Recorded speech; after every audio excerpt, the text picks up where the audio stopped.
इन करने वाला हूँ। तो चलिए जानते हैं इसकी कहानी को बिना किसी देरी के। एपिसोड 1 की शुरुआत में हम गीहुन को देखते हैं, जो कि पिछला स्क्विड गेम जीता था, लेकिन उन पैसों से मजे करने की बजाय वो डिसाइड करता है कि वो स्क्विड गेम्स को हमेशा के लिए बंद करवा के रहेगा। दूसरी तरफ डिटेक्टिव जुनहो को एक हॉस्पिटल में होश आता है। पिछले सीजन में फ्रंटमैन ने इसे गोली मार दी थी, लेकिन ये अब भी जिंदा है। इसके बाद कहानी 2 साल आगे जाती है। जुनहो ने अपने सीनियर्स को इस गेम के बारे में सब कुछ बताया था, लेकिन कोई उसकी बातों का यकीन नहीं करता क्योंकि उसके पास कोई सबूत नहीं है। वही जुनहो सबसे ये बात छुपाता है कि गेम्स को चलाने वाला फ्रंटमैन असल में उसका भाई है। खैर, गीहुन अब एक बड़ी सी होटल के अंदर रहता है। पिछले सीजन में जिस लोन शार्क यानी मिस्टर किम से गीहुन ने कर्जा लिया था, वो अब उसी के लिए काम करता है। गीहुन चाहता था कि किम अपने लोगों के साथ मिलकर उस रिक्रूटर को पकड़े, जो कि स्टेशन पर गरीब मजबूर लोगों को स्क्विड गेम में आने का इनविटेशन देकर जाता है, क्योंकि उसके जरिए ही ये लोग स्क्विड गेम तक पहुंच सकते हैं। और इस काम के गीहुन इन्हें बहुत सारे पैसे दे रहा था। मिस्टर किम अपने सारे लोगों को इस काम पे लगा देता है और वो लोग शहर के हर स्टेशन पर 24 घंटे नजर रखने लगते हैं, लेकिन कई दिनों तक उन्हें रिक्रूटर नहीं मिलता। अब एक दिन किम और उसका पंटर वुसुक बैठे हुए थे, तभी उन्हें अपने सामने वो रिक्रूटर दिखाई देता है, जो कि एक आदमी को स्क्विड गेम का इनविटेशन कार्ड दे रहा था। ये लोग तुरंत ही गीहुन को कॉल कर बताते हैं और रिक्रूटर का पीछा करने लगते हैं। इसके बाद रिक्रूटर 100 ब्रेड और 100 लॉटरी के टिकट्स खरीदकर एक पार्क में जाता है और वहाँ बैठे होमलेस लोगों से कहता है कि वो या तो ब्रेड ले सकते हैं या तो लॉटरी का टिकट। ज्यादातर लोग अपनी किस्मत आजमाने के लिए लॉटरी का टिकट लेते हैं और उसमें कुछ नहीं निकलता। आखिर में रिक्रूटर सारी ब्रेड को इन लोगों के सामने अपने पैरों से कुचल देता है और कहता है कि ये खाना मैंने नहीं बल्कि आप लोगों ने बर्बाद किया है, क्योंकि आपने खाने की बजाय लॉटरी को चुना था। वहीं इधर गीहुन को ट्रैफिक पुलिस पकड़ लेती है और उसका चालान काट देती है। गीहुन को आने में टाइम लग रहा था तो किम और वुसुक ही रिक्रूटर को पकड़ने जाते हैं, लेकिन वो अकेला ही इन दोनों की पिटाई लगा देता है। इसके बाद वो दोनों को बांधकर उनके साथ एक डेथ गेम खेलता है, रशियन रूलेट। इसमें वो अपने रिवॉल्वर में 6 की जगह सिर्फ 1 गोली डालेगा और इन दोनों को रॉक पेपर सीजर्स खेलना होगा। जो इस गेम में हारेगा उस पर रिक्रूटर गोली चला देगा। इनके मरने के चांसेस 6 में से 1 होंगे। गेम तब तक चलता रहेगा जब तक दोनों में से कोई एक मर न जाए। अब बहुत देर तक कोई नहीं मरता तो रिक्रूटर गन ने 1 की जगह 5 गोली डाल देता है। आखिर में मिस्टर किम जानबूझकर राउंड हार जाता है ताकि वुसुक जिंदा रह सके और रिक्रूटर मिस्टर किम को गोली मार देता है। गीहुन जब अपने होटल में आता है तो रिक्रूटर पहले ही वहाँ मौजूद था। रिक्रूटर अब गीहुन के साथ भी रशियन रूलेट वाला गेम खेलता है, जिसमें अगर गीहुन जीता तो उसे फ्रंटमैन का पता मिल जाएगा। दोनों ईमानदारी से गेम खेलते हैं और आखिर में रिक्रूटर गेम हार जाता है। इधर डिटेक्टिव जुनहो गीहुन को ढूंढते हुए इसी होटल में आता है, जहाँ के एक कमरे में उसे वुसुक बंधा हुआ मिलता है। इसके बाद जुनहो को लगता है कि गीहुन ने रिक्रूटर को मार दिया और वो उसे अरेस्ट करने लगता है, लेकिन वुसुक पीछे से जुनहो को बेहोश कर देता है। अब गीहुन को रिक्रूटर के कपड़ों से एक कार्ड मिलता है, जिसमें एक क्लब का एड्रेस और डेट लिखी हुई थी, यानी फ्रंटमैन उसे यहीं मिलेगा। जुनहो और गीहुन अब हाथ मिला लेते हैं, क्योंकि दोनों ही स्क्विड गेम को बंद करवाना चाहते थे। इसके बाद गीहुन इन्हें अपने पैसों का ढेर दिखाता है, जो कि उसने स्क्विड गेम में जीते थे, और उसने ब्लैक मार्केट से कई सारे हथियार भी खरीदे थे। अब इन्हें बस एक टीम की जरूरत है ताकि ये लोग मिलकर फ्रंटमैन को किडनैप कर सके। सबसे पहले तो ये लोग एक डेंटिस्ट को हायर करते हैं, जो कि गीहुन के दांत में एक चिप लगा देता है, जिससे गीहुन की लोकेशन हमेशा उसके साथियों को पता चलती रहे। वुसुक ने अपने पहचान के कुछ लोगों की एक टीम भी बना ली थी, जो कि सभी एक्स मिलिट्री ऑफिसर हैं। अब अगले दिन ये लोग उस क्लब के सामने जाते हैं और इन्हें पता चलता है कि आज तो हेलोवीन है और सभी लोग मास्क पहनकर घूम रहे थे, क्योंकि फ्रंटमैन भी हमेशा मास्क पहन के घूमता है, इसलिए उसने आज का दिन चुना था। गीहुन और वुसुक क्लब के अंदर जाकर फ्रंटमैन को ढूंढने लगते हैं और जुनहो बाकी टीम के साथ बाहर था। तभी उसे क्लब में 2 पिंक सोल्जर्स जाते नजर आते हैं, जिनमें से एक तो वुसुक को बेहोश कर देता है और दूसरा गीहुन को क्लब के पीछे वाली गली में ले जाता है, जहां एक लिमो कार उसका इंतजार कर रही थी। गीहुन कार के अंदर जाता है तो एक स्पीकर के जरिए फ्रंटमैन उससे बात करने लगता है कि उसे क्या चाहिए। गीहुन चाहता था कि स्क्विड गेम बंद हो जाए, जिस पे फ्रंटमैन कहता है कि लोग अपनी मर्जी से गेम्स खेलने आते हैं, इसमें उनकी कोई गलती नहीं है, तो अगर कोई गेम में जाके मरता है तो वो उसकी खुद की चॉइस होती है। जुनहो की टीम इस लिमो का पीछा कर रही थी, लेकिन एक स्नाइपर उन सब की कार का टायर पंक्चर कर देता है, यानी गीहुन का प्लान अब फेल हो गया है। वो फ्रंटमैन को किडनैप करने आया था और खुद ही किडनैप हो गया। गीहुन अब कहता है कि वो फिर से गेम में एंटर करना चाहता है। पुराना खिलाड़ी वापस लौट के आएगा तो वीआईपी क्लाइंट्स को भी गेम देखने में मजा आएगा। अब ये सुन फ्रंटमैन मान जाता है और कार में गैस छोड़कर गीहुन को बेहोश कर देता है और ड्राइवर विंडो खुलती है तो हम देखते हैं कि फ्रंटमैन कब से आगे वाली सीट पर बैठा हुआ था। खैर, गीहुन को होश आता है तो वो उसी गेम वाले एरिया में था जहाँ पर सारे प्लेयर्स को रखा जाता है और इस बार भी गीहुन का नंबर 456 था। अब गीहुन सोच रहा था कि उसके दांत में ट्रेकर तो लगा ही है, तो उसके साथ ही उसे बचाने यहाँ आते ही होंगे। कभी गार्ड्स आकर इन्हें गेम्स के बारे में बताते हैं। अगले 6 दिन तक ये लोग 6 गेम्स खेलेंगे। जो लोग सभी 6 गेम्स को जीत लेंगे उन्हें करोड़ों रुपए का इनाम मिलेगा, जिससे उनकी जिंदगी बदल जाएगी। पर इन लोगों को ये नहीं पता था कि गेम्स को हारने पर सीधा उनकी मौत होगी। अब इनके ऊपर एक बड़ा सा पिगी बैंक आता है जो कि गेम के साथ साथ पैसों से भरता जाएगा। लेकिन इस बार गेम ने एक नया नियम भी जोड़ा जा रहा है कि हर गेम के बाद ये लोग वोट कर सकते हैं कि इन्हें गेम यहीं खत्म करना है या आगे भी खेलना है। अगर गेम को एंड करते हैं तो जितना भी पैसा पिगी बैंक में इकट्ठा होगा वो इन सब में बराबर बांटकर इन्हें घर भेज दिया जाएगा। और यह जितने भी लोग आए थे सभी भूखे नंगे जुआरी थे और इन पे लाखों करोड़ों का कर्जा था। इनमें थैनोस नाम का एक रैपर भी था जिसके पैसे क्रिप्टो कॉइन में डूब गए थे और जिस यूट्यूबर ने उसे कॉइन में पैसे लगाने को बोला था वो एमजी भी यहीं पर था। खैर, इन लोगों को पहले गेम की तरफ भेजा जाता है और गीहुन देखता है कि उसका दोस्त जंगबे भी यहाँ आया हुआ था। गीहुन इसी के साथ जुआ खेला करता था। खैर, पिछली बार की तरह इस बार भी पहला game red light green light था। इनके सामने एक पापी गुड़िया थी जिसके ग्रीन लाइट बोलने पर इन्हें आगे बढ़ना है और रेड लाइट बोलने पर रुकना है। 5 मिनट में जो लोग डोल के पास पहुंच जाएंगे वो जीत जाएंगे। गीहुन सोचता है कि उसके दोस्तों को तो अब तक आ जाना चाहिए था। वो अपना नकली दांत निकाल के देखता है तो उसमें चिप नहीं लगी थी। स्क्विड गेम वालों ने पहले ही उसे निकाल कर किसी दूसरे आइलैंड पर फेंक दिया था और उसके साथ ही वहाँ पर गीहुन को ढूंढ रहे थे, यानी कि उसे कोई बचाने नहीं आने वाला। अब गेम शुरू होने से पहले गीहुन सभी से कहता है कि गेम में उनकी मौत हो सकती है, पर कोई उसे सीरियसली नहीं लेता। अब गेम शुरू होता है और कुछ देर तक कोई नहीं मरता, लेकिन एक लड़की की गर्दन पर मधुमक्खी आके बैठ जाती है जिससे डर के वो हिल जाती है और तुरंत ही उसके सर में एक गोली आके लगती है। ये देखकर सभी लोग डर जाते हैं और कुछ लोग यहाँ से भागने की कोशिश करते हैं, लेकिन उन्हें भी गोली मार दी जाती है और सबको पता चलता है कि वो लोग एक डेथ गेम में फंस चुके हैं। अब गीहुन बाकी बचे लोगों से कहता है कि एक दूसरे के पीछे लाइन लगा लो, वो डोल सिर्फ सामने के लोगों को ही देख सकती है। सभी ऐसा करते हैं और धीरे धीरे करके लाइन पार करने लगते हैं, लेकिन कुछ लोग फिर भी एलिमिनेट हो रहे थे। थेनोस तो जानबूझकर कुछ लोगों को गिरा देता है क्योंकि उसने नशे की गोली खा ली थी। एक सोल्जर एक आदमी की टांग में गोली मारता है ताकि बाद में उसके ऑर्गन्स को ब्लैक मार्केट में बेच सके। गीहुन और हुंजो उस आदमी को बचाने की कोशिश करते हैं, लेकिन नोम नाम की सोल्जर उसके सीने में गोली मार के उसे खत्म कर देती है। न्योल देखती है कि ग्योमसुक भी गेम खेलने आया था क्योंकि उसे अपनी बेटी के इलाज के लिए पैसे चाहिए। खैर, पहला गेम खत्म हो जाता है और गार्ड बताते हैं कि गेम में 91 प्लेयर्स एलिमिनेट हो गए हैं, यानी कि अभी इनकी प्राइज मनी 9 बिलियन वॉन है। तो अगर ये लोग अभी गेम छोड़कर जाते हैं तो सबको 15 लाख रुपए मिलेंगे, जो कि बहुत कम थे और सभी लोग यहाँ से ज्यादा पैसे लेकर जाना चाहते थे, इसलिए इनके वोट टाई हो जाते हैं। अब सिर्फ एक प्लेयर ही बचा था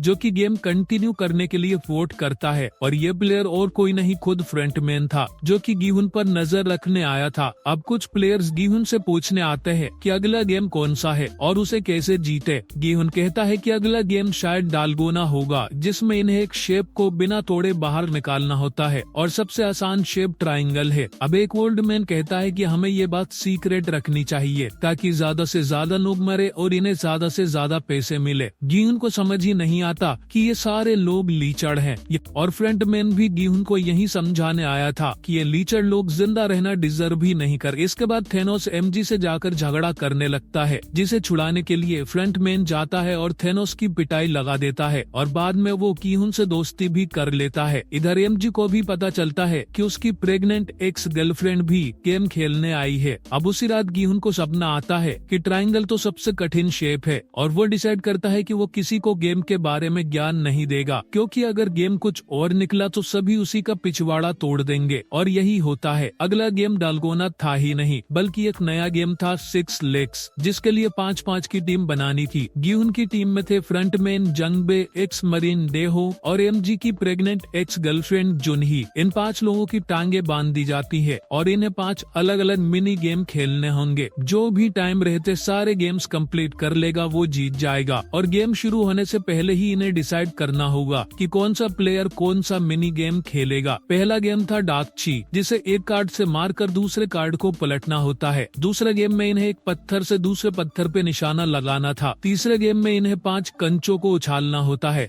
चौथा गेम था स्पिनिंग टॉप और 5वां गेम था जेजी, जिसमें एक पुद्दी को 5 बार अपने पैर से उछालना है। शुरू के 2 ग्रुप्स ये गेम टाइम रहते पूरा नहीं कर पाते और उन्हें गोली मार दी जाती है। गेम आगे बढ़ता रहता है और कोई इम्पोर्टेंट कैरेक्टर इसमें नहीं मरता। सबसे कमजोर दिखने वाली टीम भी इस गेम को पूरा कर देती है। गिहुन की टीम का सबसे आखिर में नंबर आता है। जुनही डाकची गेम खेलती है, फिर जंगबे पत्थर से निशाना लगाता है और डेहो तो एक बार में ही 5 वाली गेम कंप्लीट कर देता है, जो देख फ्रंटमैन भी हैरान था। असल में डेहो की 4 बहनें हैं जिनके साथ वो बचपन में ये गेम खेला करता था। इसके बाद फ्रंटमैन को लट्टू घुमाना था। वो शुरू में तो जानबूझकर लट्टू गिरा देता है ताकि सबकी हालत टाइट हो जाए, लेकिन फिर बाद में लट्टू घुमाकर गेम जीत जाता है। आखिर में गिहुन की बारी थी, जिसे अपने पैर से 5 बार फुद्दी को मारना था। वो भी ये गेम पूरा कर लेता है और ये टीम जीत जाती है। गेम के बाद गार्ड्स अनाउंस करते हैं कि 110 प्लेयर्स और एलिमिनेट हो गए हैं और अगर ये गेम को बंद करते हैं तो सभी के हिस्से 47 लाख रुपए आएंगे। फिर से वोट करने की बारी आती है और आधे से ज्यादा लोग गेम कंटिन्यू करना चाहते थे। वो सोच रहे थे कि थोड़ा और पैसे जीतकर यहाँ से चलते हैं। ज्यादातर लोग गेम को कंटिन्यू करने में ही वोट देते हैं। अगली सुबह सभी तीसरा गेम खेलने जाते हैं, जिसका नाम था मिंगल। इन सभी को प्लेटफॉर्म पर खड़ा करके घुमाया जाएगा और एक गाना बजेगा। गाने के रुकते ही इन्हें एक रैंडम नंबर बताया जाएगा, जैसे कि 4। फिर इनके पास 30 सेकेंड होंगे 4 लोगों की एक टीम बनाने के लिए और इन्हें भागकर यहाँ बने छोटे कमरों के अंदर जाना है। 30 सेकेंड के बाद अगर किसी कमरे में 4 से कम या 4 से ज्यादा लोग हुए तो उस कमरे के सभी प्लेयर्स को एलिमिनेट कर दिया जाएगा और अगर कोई कमरे के बाहर रह गया तो उसे भी मार दिया जाएगा। खैर, गेम शुरू होता है और पहला नंबर था 10। गिहुन की टीम ह्युनजो की टीम के साथ मिल जाती है और पहला राउंड ये सरवाइव कर लेते हैं। जो भी लोग बाहर रह गए थे उन्हें एलिमिनेट कर दिया जाता है। राउंड बढ़ते रहते हैं और लोग एलिमिनेट होते जाते रहते हैं। एक बेटा तो अपनी सगी माँ को बाहर छोड़ देता है। इस राउंड में 3 लोगों की टीम बननी थी तो गिहुन और फ्रंटमैन उस बूढ़ी माँ को बचा लेते हैं। अगले राउंड में प्लेयर 95 ठोकर खा के गिर जाती है और उसकी जगह एमजी कमरे में आ जाता है, जिस वजह से वो लड़की एलिमिनेट हो जाती है। ह्युनजो एमजी पर भड़कता है तो एमजी कहता है कि मैं नहीं आता तो तुम सब लोग भी मारे जाते। अब फाइनल राउंड का नंबर था 2। फ्रंटमैन तुरंत ही जंगबे को लेकर एक कमरे की तरफ भागता है, लेकिन उस कमरे में पहले से ही एक आदमी मौजूद था। अब फ्रंटमैन तुरंत ही उसकी गर्दन तोड़ के उस आदमी को मार देता है। अब टेक्निकली तो इस कमरे में 2 ही लोग जिंदा थे तो ये लोग राउंड जीत जाते हैं और वैसे भी फ्रंटमैन को उसके गार्ड्स नहीं मारते। खैर, इसी के साथ ये गेम भी एंड हो जाता है और इसमें भी कोई खास कैरेक्टर नहीं मरता। गार्ड्स आकर बताते हैं कि अब अगर ये लोग गेम एंड करेंगे तो हर प्लेयर को 2 करोड़ 14 लाख रुपए मिलेंगे। इसके बाद वोटिंग होती है लेकिन वोट टाई हो जाते हैं तो गार्ड्स कहते हैं कि कल सुबह फिर से वोटिंग होगी और इन्हें खाना बांटा जाता है। ये प्लेयर सब 2 हिस्सों में बढ़ गए थे, आधे वो लोग जिन्हें गेम खेलना है और आधे वो जिन्हें घर जाना है। दोनों ग्रुप्स में झगड़ा भी हो जाता है और गिहुन देखता है कि आज खाने में उन्हें कांटे वाली चम्मच भी दी गई थी, जिससे ये लोग हथियार की तरह यूज करके एक दूसरे को मार सके। खैर, बाथरूम में थेनोस मिन्सु नाम के प्लेयर के पास जाता है और उसे डरा के बोलता है कि हमारे ग्रुप को ज्वाइन कर लो वरना उसे मार देंगे। ये बात एमजी सुन लेता है और थेनोस के साथ झगड़ा करने लगता है। इन दोनों ग्रुप्स में लड़ाई होने लगती है और थेनोस ने एमजी की अच्छे से पिटाई कर दी थी, लेकिन एमजी उसके गले में कांटा घुसा के उसे मार देता है। खैर, लड़ाई वाली बात बाकी प्लेयर्स को भी पता चलती है। दोनों ही ग्रुप से कुछ लोग मारे गए थे लेकिन अभी भी पूरी रात बाकी थी। गिहुन अपने ग्रुप को बताता है कि लाइट बंद होते ही वो लोग हम पर हमला करने वाले हैं तो हमें छुपे रहना है। जब गार्ड्स बॉडीज को ठिकाने लगाने आएंगे तब हम उनकी गन्स छुड़ा लेंगे और ऊपर जाकर सभी वीआईपीज को मारकर ये गेम हमेशा के लिए रोक देंगे। फ्रंटमैन गिहुन से पूछता है कि अगर हम छुपे रहे तो वो ग्रुप वाले हमारे ग्रुप के कई लोगों को मार देंगे, लेकिन गिहुन कहता है कि बड़े काम के लिए हमें कुछ लोगों की कुर्बानी देनी होगी और बस यहीं पर फ्रंटमैन की जीत हो चुकी है। खैर, लाइट बंद होते ही दूसरा ग्रुप इनके ग्रुप पर अटैक कर देता है और कई लोग मारे जाते हैं, लेकिन गिहुन की टीम चुपचाप चुपचाप छुपी रहती है। थेनोस का कमीना दोस्त मिन्सू के सामने एक बहुत ही सुंदर बेडी को मार देता है, लेकिन ये फट्टू से बचाकर उसकी नजर में हीरो बनने की बजाय बस ऊपर पड़ा देखता रहता है। खैर कुछ देर बाद गार्ड्स बॉडीज को ले जाने आते हैं और गीहुन की टीम मरे होने का नाटक करती है। गीहुन की टीम गार्ड्स से उनकी गन छुड़ाकर उन्हें मार देती है। गीहुन अब सभी प्लेयर्स से कहता है कि वो लोग इस गेम के क्रिएटर्स को मारने जा रहे हैं, जो कि ऊपर बैठकर सब कुछ कंट्रोल करते हैं। किसी को इस नेक काम में हेल्प करनी हो तो वो आगे आ सकता है। कुछ और लोग गीहुन की टीम ज्वाइन करते हैं और ये सब गेम के क्रिएटर्स को मारने निकल पड़ते हैं। बागी सोल्जर्स के साथ उनकी फाइट होती है और वो आगे बढ़ते रहते हैं। गीहुन जंगबे के साथ कंट्रोल रूम की तरफ जाता है और उसकी बाकी टीम सोल्जर्स से लड़ने में बिजी रहती है। थोड़ी देर में फ्रंटमैन भी गीहुन की हेल्प करने यहाँ से चला जाता है। अब इन लोगों की गोली खत्म हो गई थी तो डेहो हॉल में मैगजीन लेने आता है, लेकिन फिर उसका दिमाग चलता है। एक समझदार इंसान की तरह वो गोलियां लेके वापस नहीं जाता और यहीं छुप के बैठ जाता है। खैर इधर फ्रंटमैन अपनी ही टीम के 2 लोगों को मार देता है और गीहुन को गोलियों की आवाज सुन ऐसा लगता है कि प्लेयर 1 भी मारा गया। फ्रंटमैन फिर अपना मास्क पहनकर अपने असली रूप में आ जाता है। इधर गीहुन के बाकी क्रांतिकारियों को भी गोली मार दी जाती है, सिर्फ युनजो बच जाती है जो कि हॉल में गोली लेने आई थी। फ्रंटमैन गीहुन और जंगबे के पास जाता है जिनकी गोलियां खत्म हो गई थी और गीहुन के सामने ही उसके दोस्त जंगबे को गोली मार देता है। गीहुन ने ये जो सर्कस किया है उसकी ये पनिशमेंट थी। वो गीहुन को वापस हॉल में ले जाने का ऑर्डर देता है और ये स्क्विड गेम सीजन 2